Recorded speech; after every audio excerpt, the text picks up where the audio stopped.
Здравствуйте, добро пожаловать на очередное видео. В нем мы прочитаем с вами сказку Кулуке, Туруке, Береке. Саламатсыздарбы, бұл видеода сіздерменен Кулуке, Туруке жана Береке деген жомокко карайбыз.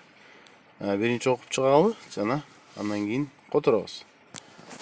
В давние времена жили-были старик и старуха. Имели они 3 сыновей. Старшего звали Кулуке, среднего Туруке, младшего Береке. Однажды старик и старуха позвали своих сыновей и сказали: «Дети, мы уже дряхлые старики, силы нас покинули, трудиться не можем, и пока живем на свете, хотим, чтобы вы женились». Отправили они на поиски невесты старшего сына, Кулуке. Долго ездил Кулуке, но так и не нашел невесты. Возвращался он усталый и измученный, и по дороге встретился ему старик, ростом с четверть, а борода в 5 четвертей. Испугался Кулуке, отъехал в сторону. «Не пугайся меня, сынок», — сказал старик. «Вижу, как ты измучен. Что ты ищешь?» Кулуке рассказал, что он ищет себе невесту и никак не может найти. «Следуй за мной. Та, кого ты ищешь, найдется». Старик и повел юношу на запад. После долгого пути добрались они до развилки 2 дорог. Старик указал юноше на большой камень и сказал: «Если ты сумеешь опрокинуть этот камень, то найдешь то, что тебе нужно». Кулуке напряг все свои силы, но камень даже не шелохнулся. «Если ты так слаб, то не найдешь невесты», — сказал старик, и мгновенно исчез. Опечалился Кулуке, с трудом добрался домой и обо всем рассказал отцу и матери. Вот здесь должно было быть обо всем. Наверное, пропустили. Тогда старик и старуха снарядили на поиски среднего сына Туруке. Долго ездил он и тоже вернулся ни с чем. «Береке, хоть ты самый младший, но приходится тебе ехать. Попробуй разыскать себе невесту», — сказали старики. Днем и ночью ездил Береке в поисках невесты и однажды встретил старика. Сам он был ростом с четверть, а борода в 5 четвертей. Не испугался Береке карлика, приветствовал его, а старик спросил: «Сын мой, вижу, как ты измучен. Что ты ищешь?» «Дорогой отец, я ищу себе подходящую невесту», — ответил юноша. «Следуй за мной. Та, кого ты ищешь, найдется», — ответил старик и повел юношу на запад.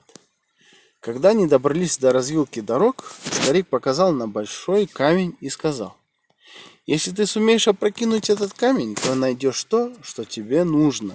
Поднатужился Береке и опрокинул камень. Открылась под ним глубокая яма. Ход в нее был закрыт дощатой дверью, к которой был прикреплен длинный аркан.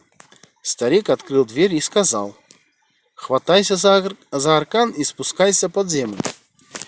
Когда твои пятки коснутся земли, смело отправляйся вперед. На своем пути ты встретишь 3 ханства. Вот здесь не встретить, а встретишь. У каждого хана есть дочь. Выбирай из них любую». Послушал Береке карлика, спустился под землю. Долго шел он, наконец добрался до первого ханства. В ханском дворце сидела красавица-девушка. Она приветствовала Береке и спросила: «Откуда идешь, юноша? Расскажи о себе. Как тебя зовут и кто твой отец?» «Почему так спешишь, красавица? Гостя нужно сначала накормить, потом расспрашивать. Или у вас другой обычай?» — ответил Береке. Смутилась девушка, попросила прощения, постелила перед ним скатерть, посадила на почетное место и поставила много яств. Береке ел не спеша. Насытившись, он рассказал девушке, что ищет невесту, и спросил: «Не желаешь ли выйти за меня замуж?» «Зачем спешить?» — сказала в свою очередь девушка. «Неподалеку находится другое ханство. Там тоже есть единственная ханская дочь. Она красивее меня. Посмотри на нее. Может, она тебе больше понравится». Она сняла с пальца медное кольцо и подарила юноше. Береке вышел из дворца и через 7 дней и ночей добрался до второго ханства. В ханском дворце увидел он девушку. Она была красива, словно солнце. Юноша первым приветствовал ее. Девушка встала с места, поздоровалась с ним и спросила: «Откуда идешь, юноша? Расскажи о себе. Как тебя зовут и кто твой отец?» «Почему ты спешишь, красавица? Гостя нужно сначала накормить, потом расспрашивать. Или у вас другой обычай?» — ответил Береке. Смутилась красавица, попросила прощения, постелила перед ним скатерть, посадила на почетное место и поставила много яств. Береке ел не спеша. Насытившись, он рассказал девушке, что ищет невесту, и спросил: «Не желаешь ли выйти за меня замуж?» «Зачем спешить?» — ответила в свою очередь красавица.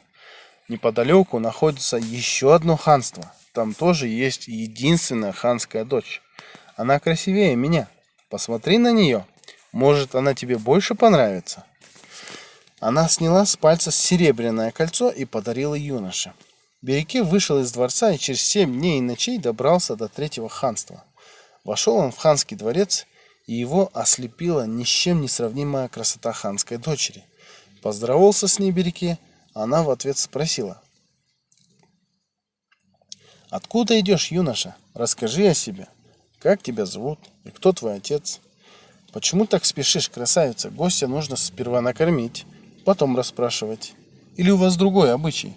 Смутилась красавица, попросила прощения, постелила перед ним скатерть, посадила на почетное место и поставила много яств.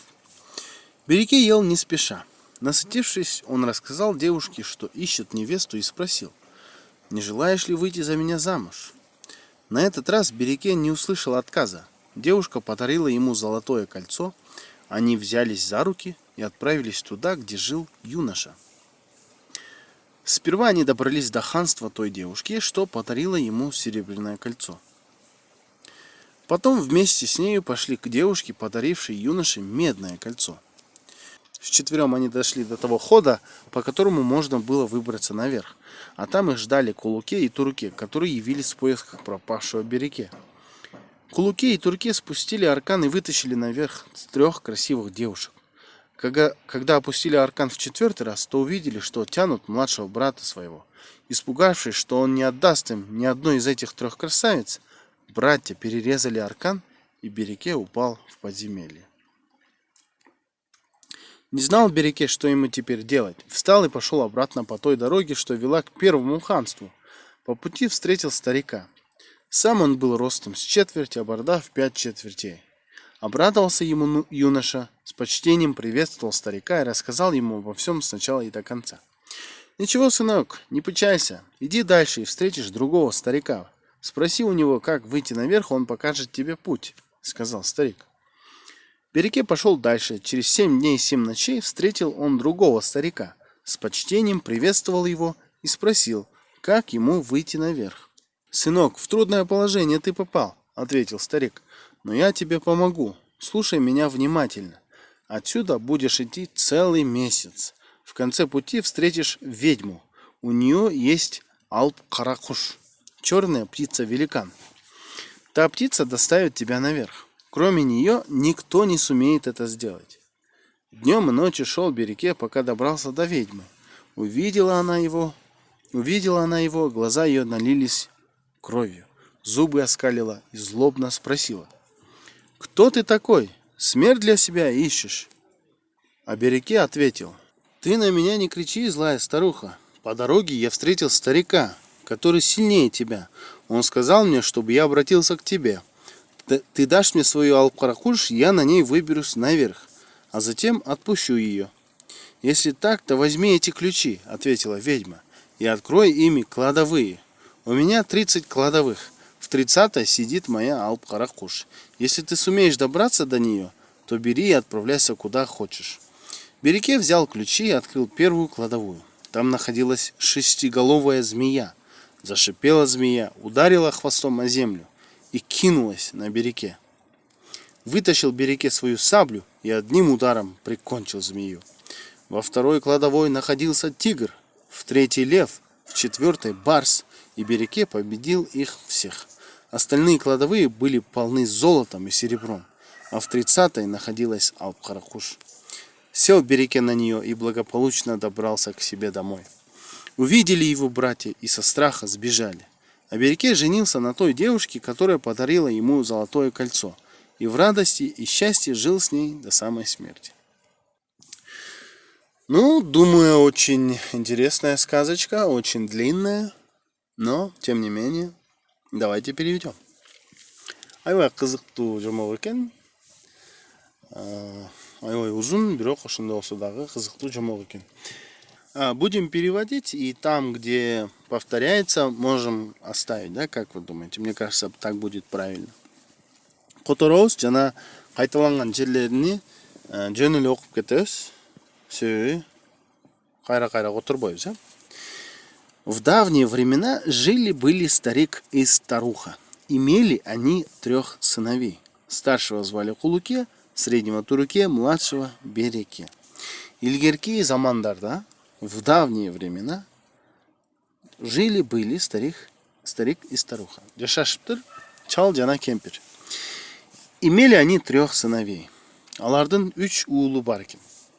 Старшего звали Кулуке, чоңунун аты Кулуке, среднего, ортоңкунун аты Туруке, эң кичинекейинин аты Береке.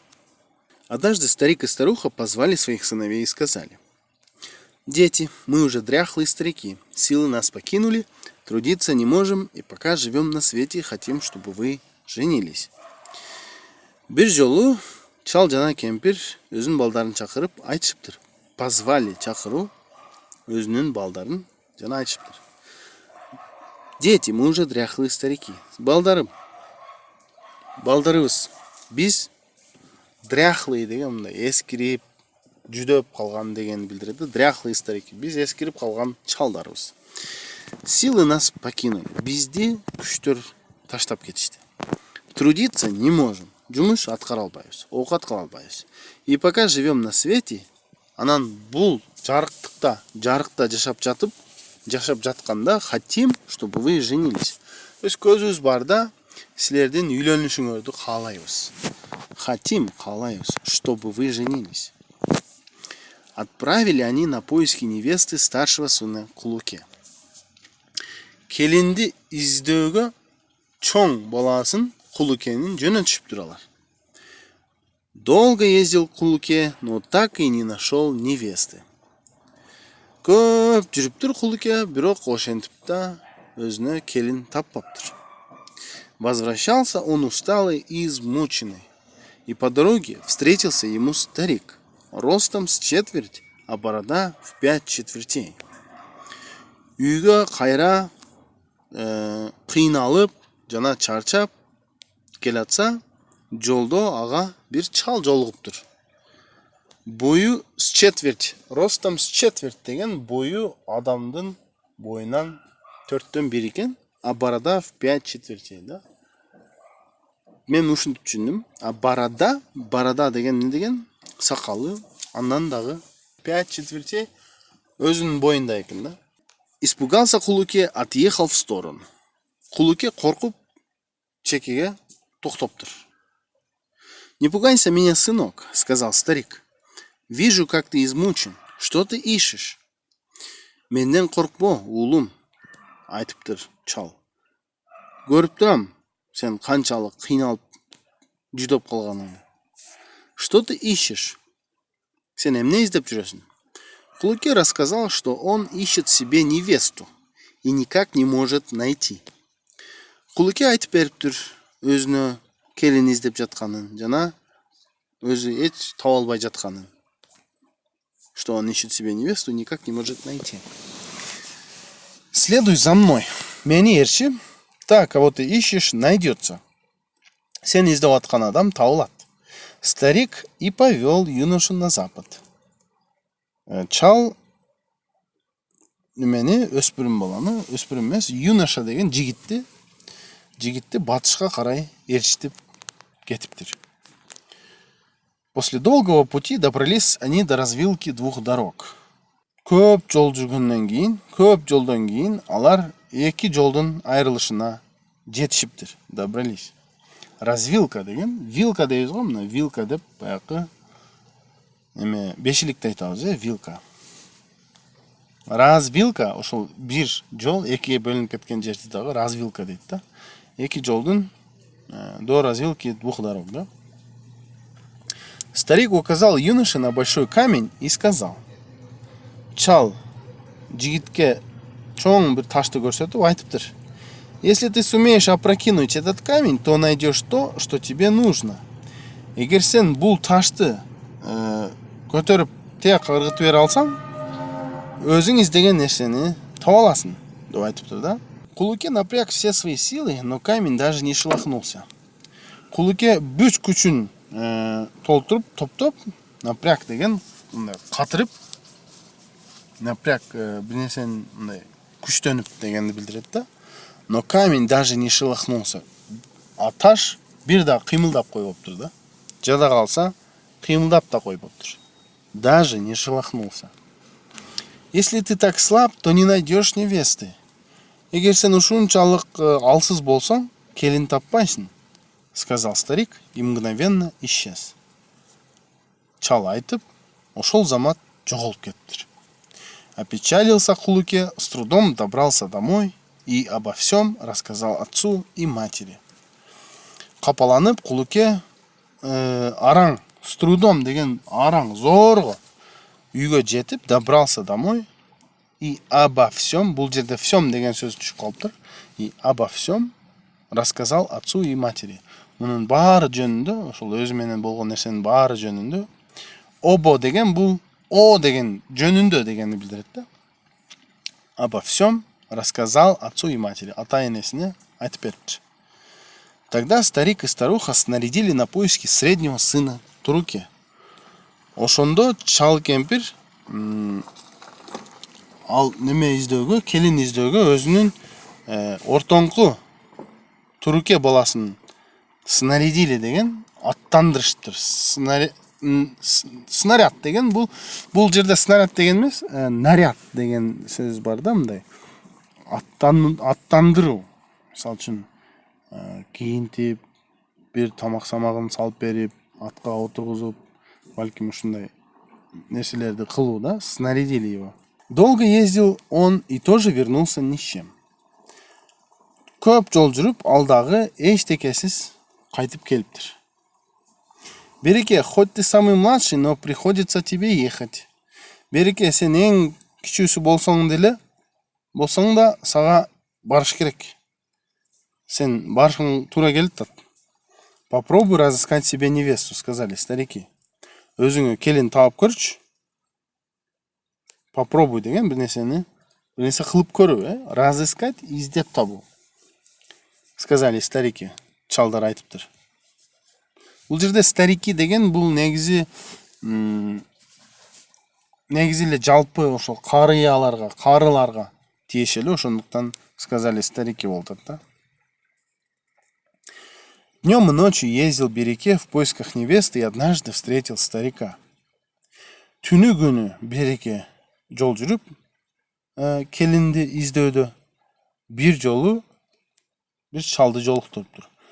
Сам он был ростом с четверть, а борода в 5 четвертей. Бул жерде баягы сакалы жана өзүнүн бою жөнүндө, ошондуктан кутурбойбуз.